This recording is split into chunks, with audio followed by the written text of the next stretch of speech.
Hey guys, me host Superstar, thank you very much for tuning in. So today I want to run through with you my favourite toys from when I was a kid. And I've gone out there and found out all the adverts for the toys that I'm talking about as well. So I am stupidly happy to introduce to you the top 10 favourite action figures from my childhood. Let's do this.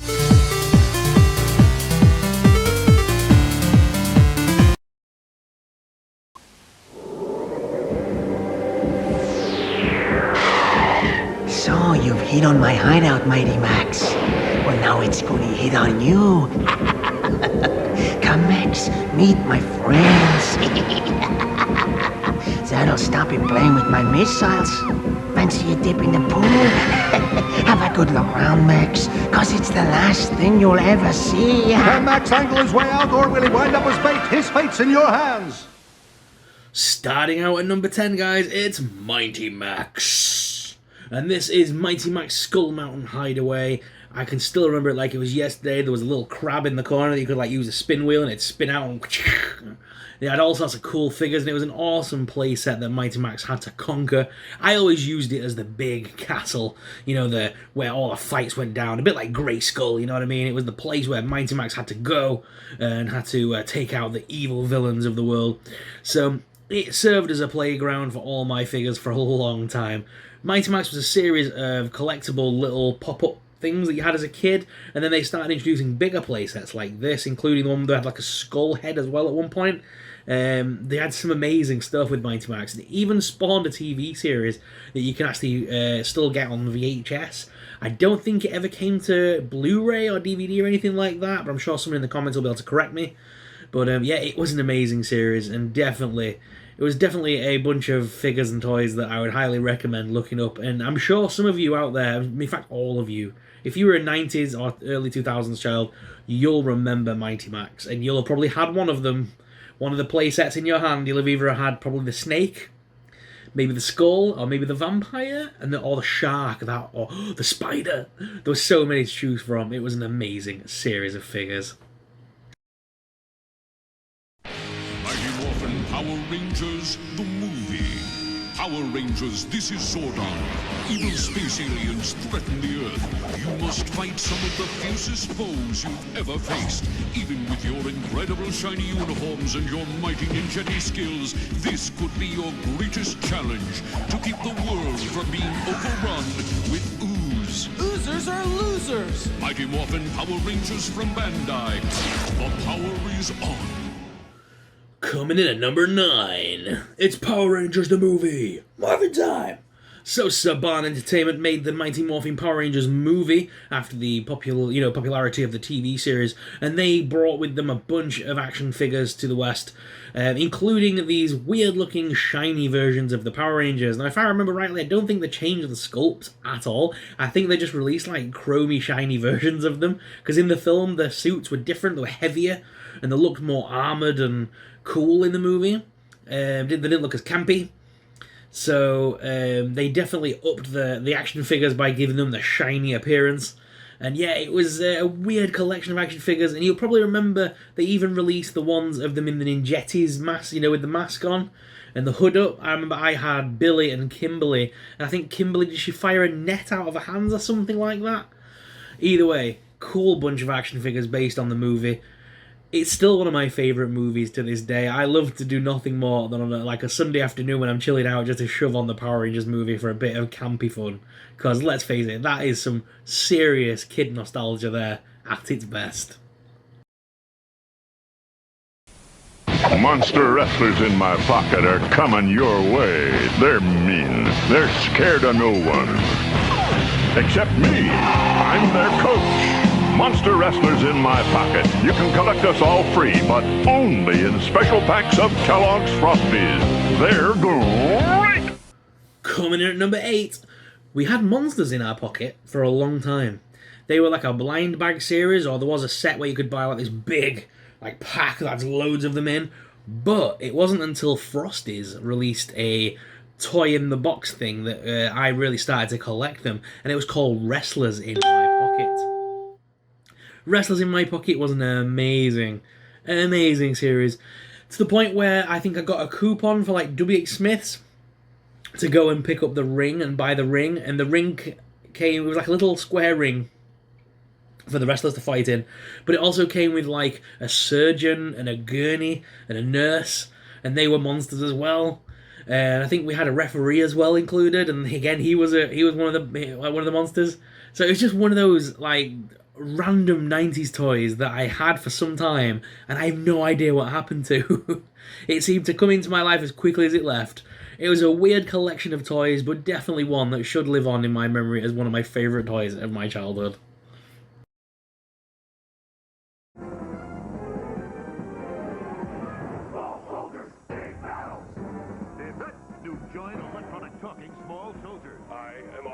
Leader of the Gorgonites. Phrases like in the movie. Prepare for battle.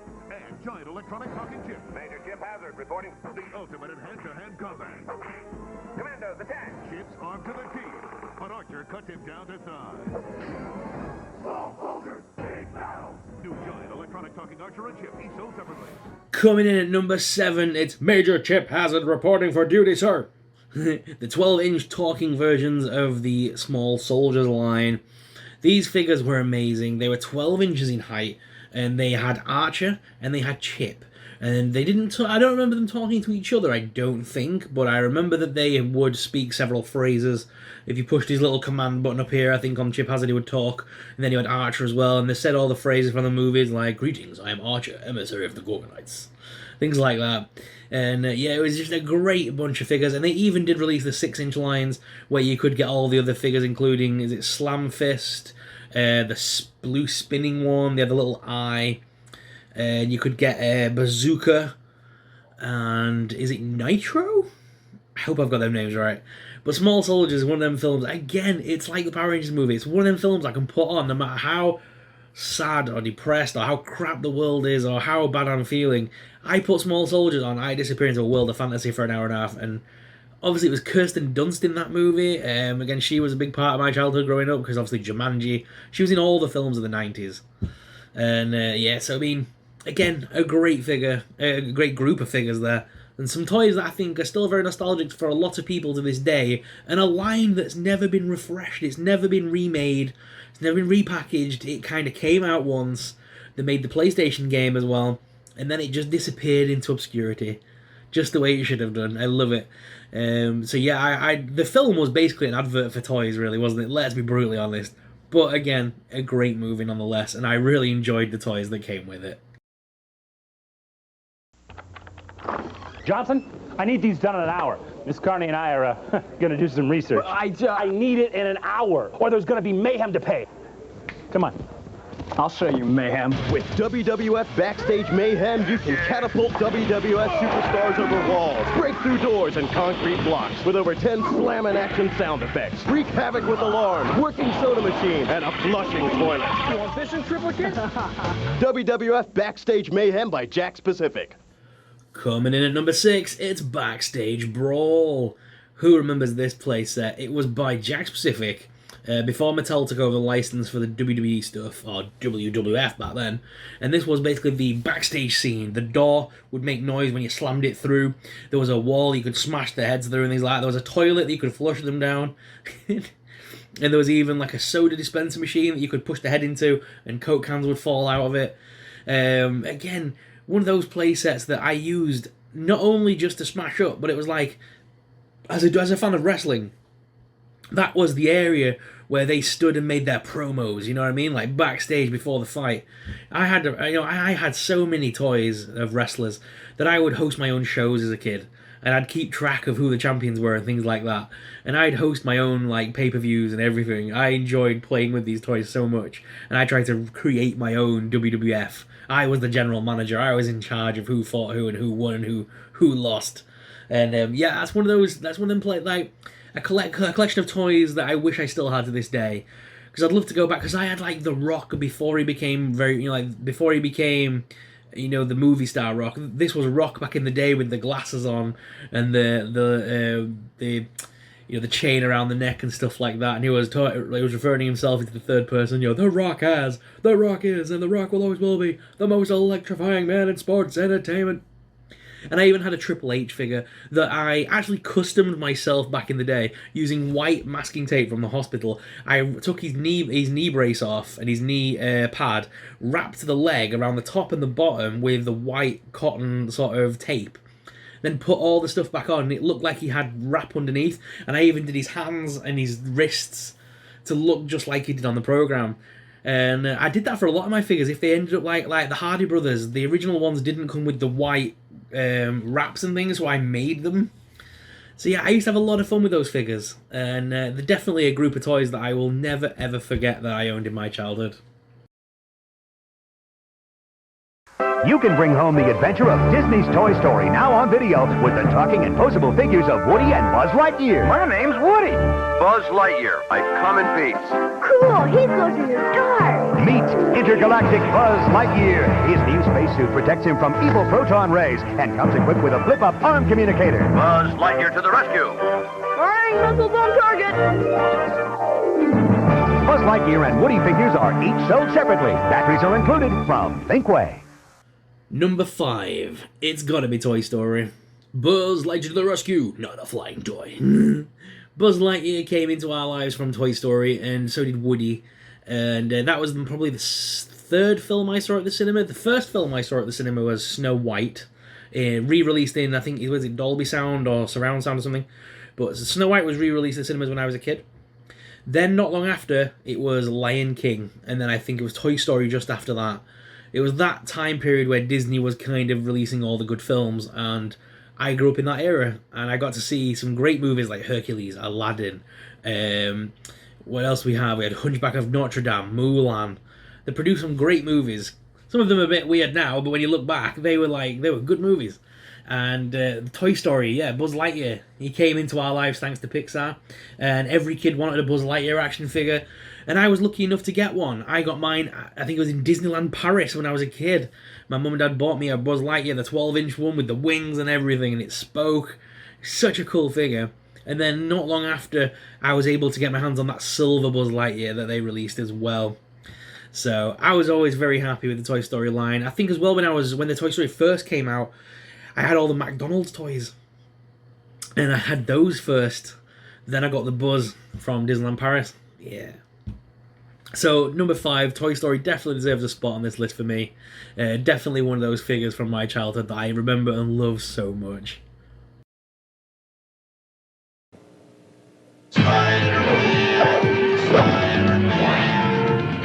It's lonely at the top. The lizard! He always has a tale to tell.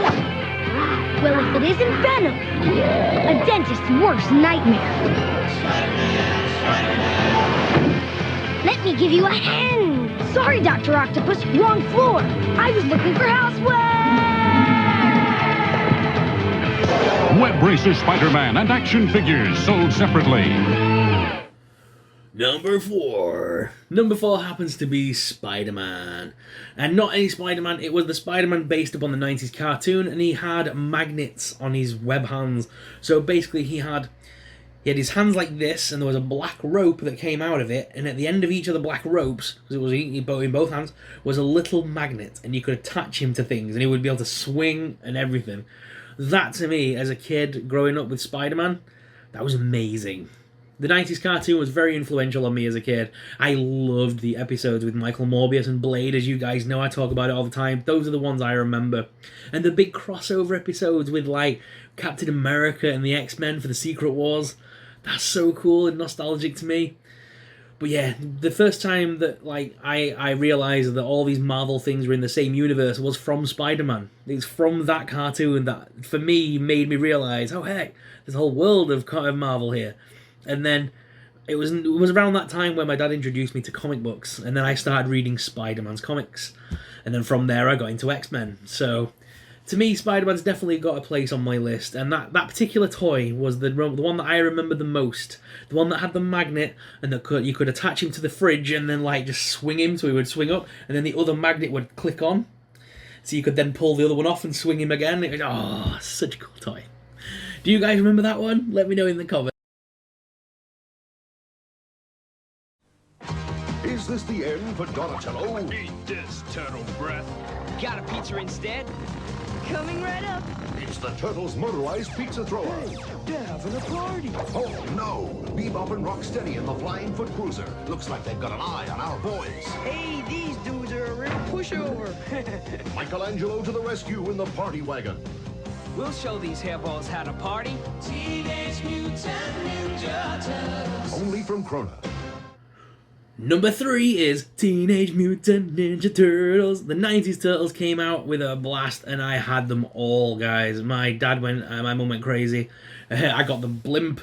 I had the blimp, I had the van, I had the Technodrome, I had all the Turtles, I had Bebop and Rocksteady, Shredder, Splinter, and April O'Neil.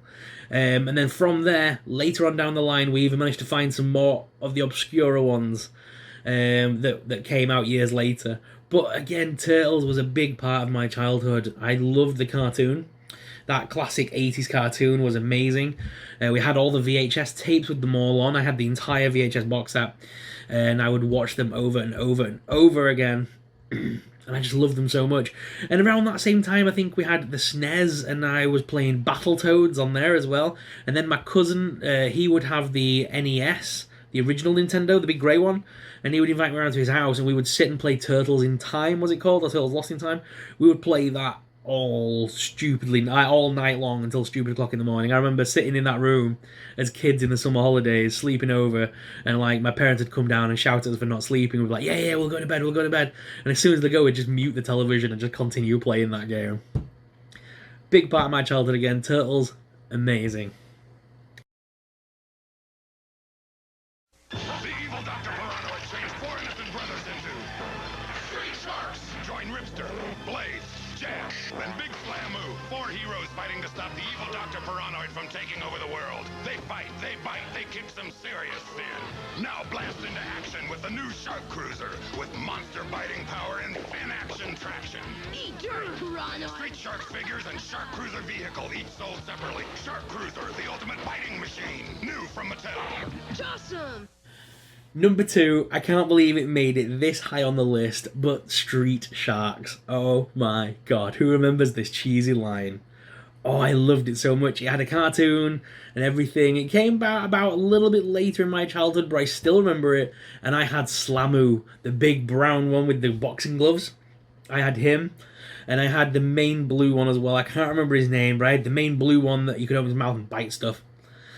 They were a figure line, again, that came about because of the popularity of things like your Turtles, your biker mice from Mars. It came out from that era of turning anything mutant and giving it like martial arts abilities, and suddenly it's a superhero. That was like the going theme of the 90s. If you could mutate it into some form of creature and give it a name and make it a cool figure, and then that was it. They made a TV series out of it, a line of toys, out the door it went. So again, Slamu was one of those figures that he would win. He would beat everybody in my toy collection. He went on many an adventure with Batman as well in my toy games. There's a crossover for you. Never mind Turtles versus Batman and Batman. We want Street Sharks and Batman. Bring back Street Sharks, man. How cool would Street Sharks be now in the modern day? Bring them back. Let's have a comic line. What do you guys think? Do you remember Street Sharks? It was a pretty obscure one, but again, it's one of my favourites, and it had to make it this high on the list. But you're not going to believe what made it to number 1. Hey, little buddy, want a ride? He's got swords. Yeah, whatever.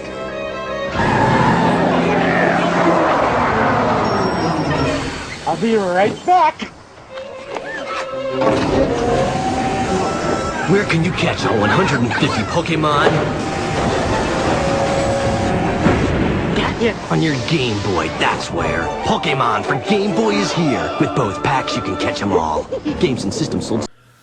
Whilst not technically a toy, number 1 on this list, it had to be done. It's Pokemon Red and Blue. The game that started it all.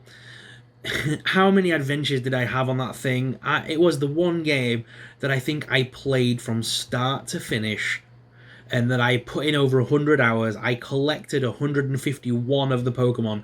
I was one of the people that went to the Toys R Us here in the UK, and I took my cartridge with me, and they downloaded a Mew to it, and I had a certificate of authenticity to say my Mew was real. And I had all the the Pokemon, and I completed the Pokedex, and then Gold and Silver came out. And I remember the excitement, and you know what? I have played every Pokemon game that has come out since, even as an adult. Sword and Shield, I've played it. I played everything that came out. I'm looking forward to the new Mystery Dungeon that's been remade. And I look forward to seeing what they do in the future with the Pokemon franchise as we develop more and newer ways of playing games. Pokemon Go, that was a massive craze not that long ago. People my age were going out and tracking Pokemon down in the real world. Something we were dying to do as kids. Every kid that grew up in the 90s had a Pokeball at some point, had Pokemon cards, and traded them in the playground, lost many of friends in arguments over Pokemon cards and trades, and just the TV series in general. Pokemon's a massive part of every 90s childhood, in my opinion. And it's still to this day, even my daughter, she's grown to like the cartoon and watching it with me. Especially with that, I call it an abomination, you know that CGI remake on Netflix? I prefer the original, but my daughter loves that new CGI look. It looks like everything else she watches. So that 3D look has got her into it. So, awesome, guys. What do you guys think of my list? Let me know in the comments down below. If you enjoyed this review, guys, this video and this top 10 list, let me know in the comments and I'll do more like this. Thank you very much for watching, guys. As always, I'm your host, Soupstar, and I'll see you in the next video. May the Force be with you.